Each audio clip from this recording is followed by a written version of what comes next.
बीड शहरामध्ये जमिनीचे दर कोट्यावधी रुपयांपर्यंत पोहोचलेत। त्यामुळे नदी आणि ओढ्यांच्या जागांवर अतिक्रमण वाढल्याचा आरोप होतोय। सुमतीनगर भागातील करपरा नदीपात्राच्या मधोमध भिंत उभारण्याचा प्रयत्न झाल्याचा प्रकार सुद्धा समोर आला। तक्रार केली गेली। या तक्रारीनंतर साहित्य हटवलं गेलं असलं तरी नदीपात्र मर्यादित झाल्यानं परिसराला पुराचा धोका निर्माण होण्याची भीती आहे। त्यामुळे परिणामी प्रशासनाने अतिक्रमणांवर कारवाई करून नदीपात्र वाचवावं ही मागणी सध्या सगळ्या स्तरातून जोर धरतीये।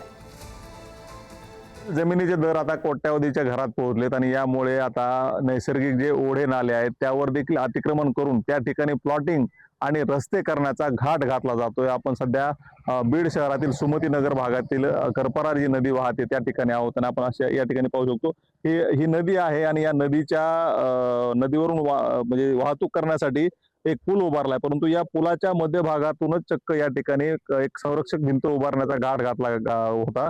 काही ठिकाणी याचे छायाचित्र समोर आले, या विरोधात आवाज उठवला गेला। त्यानंतर आता या ठिकाणांचं साहित्य काढण्यात आलं, परंतु दुसरी जी भिंत आहे आपण ती पाहू शकतो या ठिकाणी उभा करण्यात आली आणि अशा पद्धतीने हे नदीचं पात्र सीमित करण्याचा डाव हा भूमाफियांचा आहे। आणि अशाच पद्धतीने बीड शहरातील इतर ठिकाणी देखील भराव टाकून नदीला सीमित करण्याचा जो प्रकार आहे तो सर्रासपणे सुरू आहे। अशाच पद्धतीने बिंदुसरा नदीचं देखील पात्र सीमित करण्यात आलं आहे आणि यामुळे कुठेतरी आता या नदीच्या बाजूला राहणारे जे लोक आहेत त्यांना पुराचा धोका निर्माण झाला आहे। बीड शहरातील कोट्यावधी रुपये झाले जमिनीचे दर आणि त्यामुळे कुठेतरी नैसर्गिक ओढे नाले गायब केलेत आणि आता नदीवर देखील भराव टाकून त्या ठिकाणी रस्ता केला जातोय।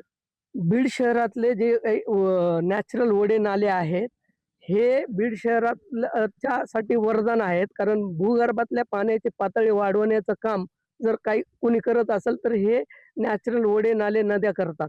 परंतु आता सध्या आपण पाहतो की बीड शहरात जमिनीचे वाढते दर आणि ते वाढत्या दरामुळे जे काही नॅचरल ओढे नाले नद्या आहेत त्या आता भूमाफियांचे डोळे त्या ओढ्या नाल्यावर पडल्यामुळे बीड शहरातले अनेक ओढे नाले हे नामशेष झालेले आहेत, इतिहास जमा झालेले आहेत।